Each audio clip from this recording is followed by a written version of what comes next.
김상옥의 사양 한번 봅시다. 사양 요거 까먹으시면 큰일 납니다. 뭘까요? 그렇죠. 현대시조라는 거.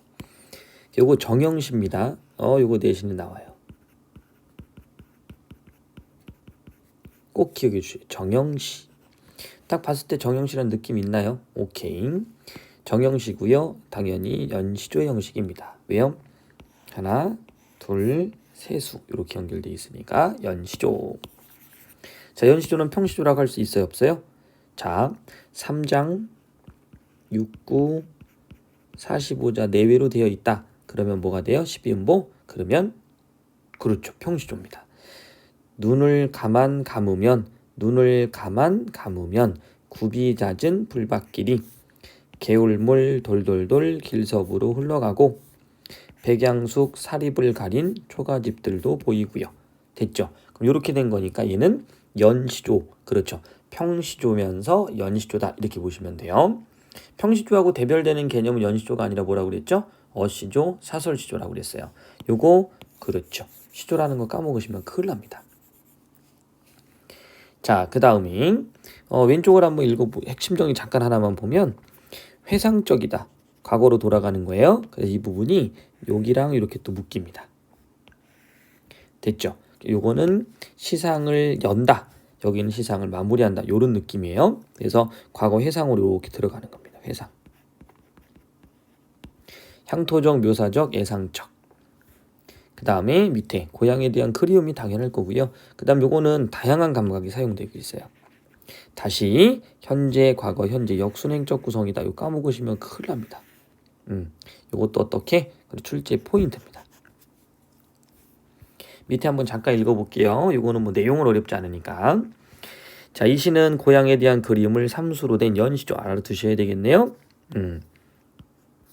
삼수로 된 연시조 형식으로 담아낸 작품이다. 화자가 눈을 감았다 다시 뜨는 행위 기억해 주고요. 눈을 감았다가 다시 뜨는 행위를 통해서 시상 전개하고 있고요. 이는 평범하면서 향토색이 짙은 시어와 다양한 감각적 이미지, 뭐 당연할 겁니다. 고향에 대한 거니까 향토적. 그 다음에 다양한 감각적 이미지 활용했다. 잃어버렸던 고향의 자연과 인정에 대한 그리움을 되새기게 한다는 점에서 의의를 찾을 수 있다. 자, 일수에서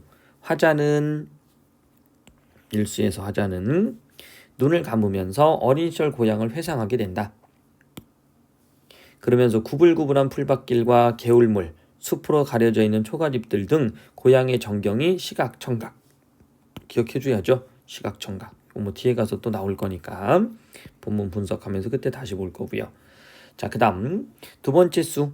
이 수에서는 화자 자신의 구체적 경험과 연결돼서 화자 자신의 구체적 경험, 고향의 모습에 대한 회상이 이어지고 있다.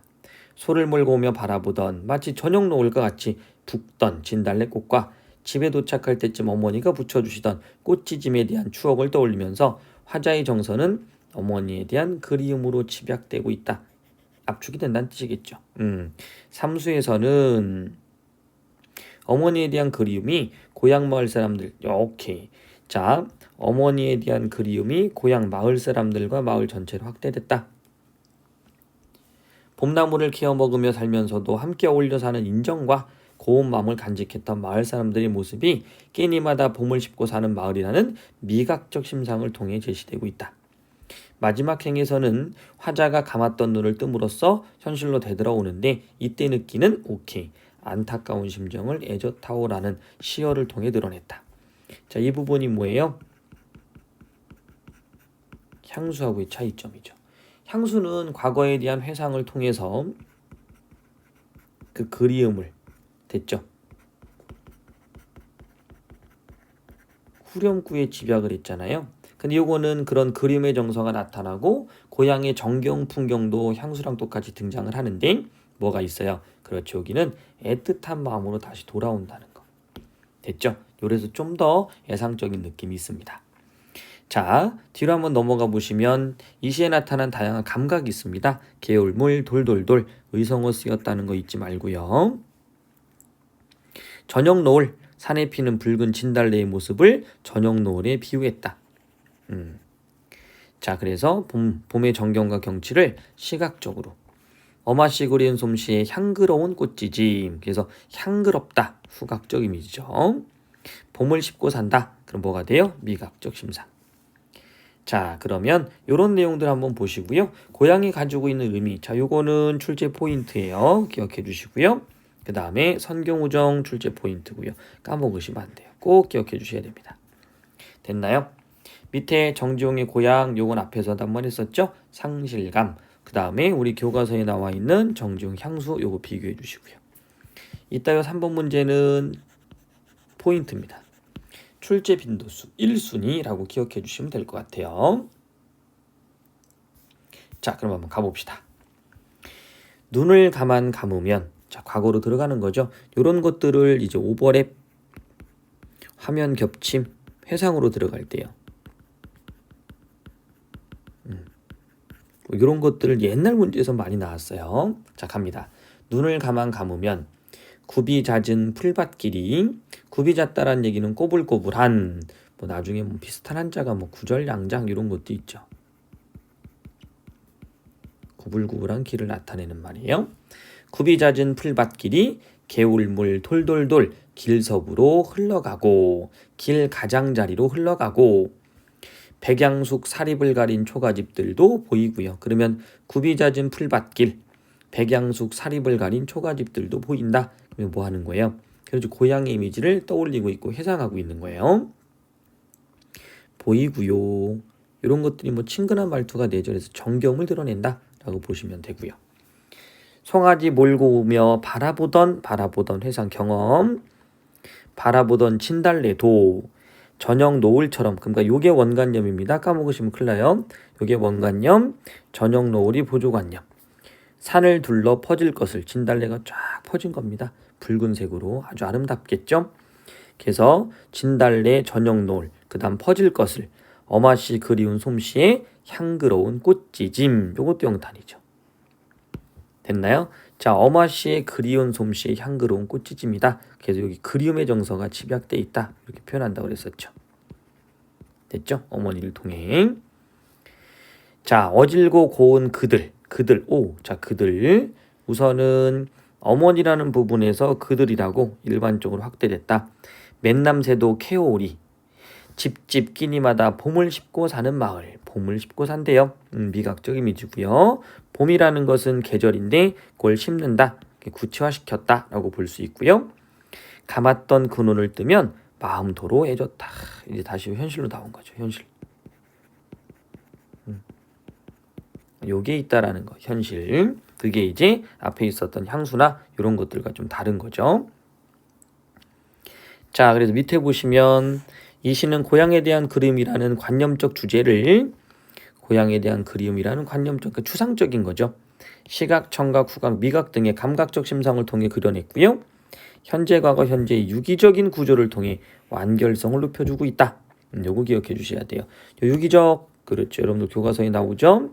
학습 목표입니다. 꼭 기억해 주시고요. 그 다음 밑에 나와 있는 요거, 눈을 감음으로써 회상이 시작되고 있다. 어린 시절 고향 마음을 전경으로 시각, 청각, 아까 했던 거요. 이거 중요한 거 나옵니다. 어린 시절 소를 몰며 보았던 산꽃에 피어있던 진달래꽃을 붉은색의 저녁 노을에 비유하고 있고요. 이런 붉은색 이미지는 다음행에 나오는 향그러운 꽃지짐까지 이어지고요. 한편 꽃지짐은 그렇죠. 어머님을 떠올리게 하는 매개물이다. 요거 기억해 주시면 좋아요. 그래서 꽃지짐에 밑줄 쳐놓으면 매개체 요거 찾는 거 잊지 맙시다. 됐나요? 요것도 시험의 포인트 꼭 알아두시고요. 자, 감았던 그 눈을 뜨면 마음이 도로 애젓하다. 회상에서 현재로 돌아오는 부분으로 고향에 대한 그림의 화제의 정서가 애젓하다라는 시어를 통해 집약적으로 드러났다. 됐죠? 아까 요거 착각하시면 안 돼요. 어머니에 대한 그리움을 집약적으로 드러내는 정서. 됐죠? 그게 바로 뭡니까? 꽃지짐. 됐나요? 이 꽃지짐이라는 건 바로 뭐였어요? 요거. 그래서 어머니를 떠올리게 하고요. 그 다음 전체적인 정서는 바로 뭡니까?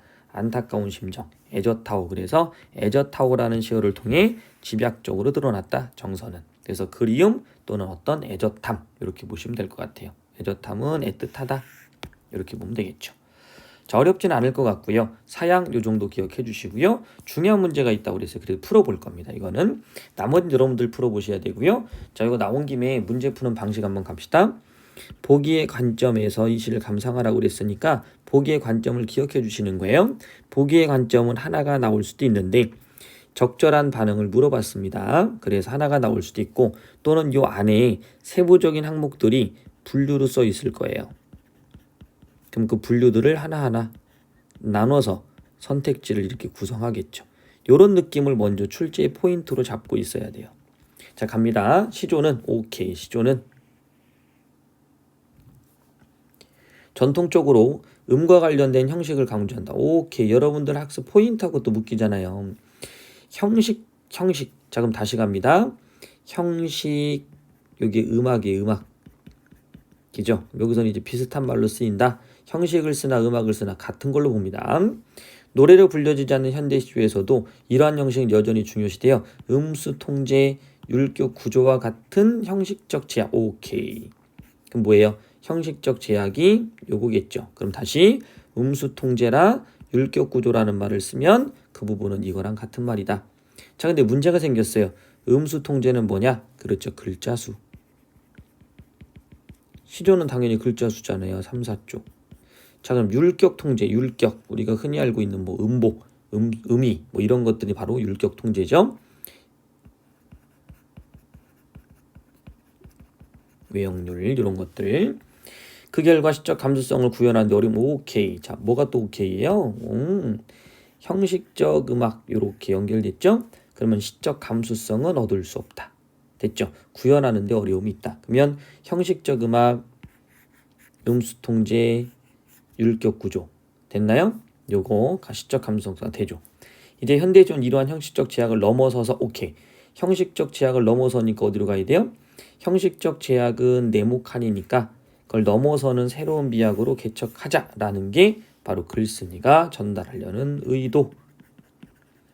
자, 그럼 갑니다. 적절한 반응이니까 우선은 요 보기의 관점에서 이 시를 감상해라. 글자 수를 제한했다. 의미 구조, 율격적 특성. 자, 음악, 리듬. 그 다음에 뭐 안정적 3장 구조. 바로 뭡니까? 시조, 형식. 그럼 다 몇 번 가야 돼요? 2번. 자, 무슨 말이에요? 여기서는 형식적 제약을 넘어서 새로운 비약을 가라고 그랬으니까 소거법으로 형식적인 걸 우선 먼저 제끼는 거예요. 됐죠? 안정적 3장 구조도 제끼는 거고요. 그럼 내용만 따지는 걸 한번 가볼까요? 내용. 의미. 이미지 흐름에 따라를 착각하시면 안 돼요. 이미지도 형식 아닌가요? 라고 하지만 여기서는 지금 음수 통제, 율격 구조 이런 것들을 중심으로 형식을 제시했으니까 시조가 갖고 있는 외역률, 그게 초점입니다. 어조를 규칙적으로 배열했다. 그게 율격, 규칙적 배열. 기저 반복. 사투리 자체는 여기에 들어갈 수는 없죠. 그러면 답이 2번, 4번이 만들어질 건데 뒤에 리듬감이 있으니까 4번은 제낀 거고요. 자, 1번도 의미겠지만 글자 수가 있으니까 제낀 거고요. 자, 4번은 정서 흐름인데 뒤에 안정적 3장 구조니까 제낀 거죠. 됐나요? 그래서 다 제끼면 몇 번? 2번 남는 거죠. 그래서 시조가 여기 있는 지금 연시조가 어떤 새로운 미학을 개척하는 방향으로 나아가는 거. 그러니까 기존에 있었던 예를 형식적인 요소를 없애라. 이런 문제입니다. 굉장히 중요한 문제예요. 됐죠? 언젠간 우리 내신이 이거 보기 한번 다시 또 팡 튀어나올 겁니다. 그때 어떻게 해야 돼요? 맞춰줘야 되겠죠. 자, 그러면 여기까지 한번 이야기를 해보고 나머지는 또 여러분들 문제 풀어보셔야 돼요. 신경님의 고향길도 앞에 있으니까 정리도 한번 해보시고요. 필요한 사람들은 영상 보내달라고 얘기해 주시면 돼요. 자, 사양 여기까지 합시다.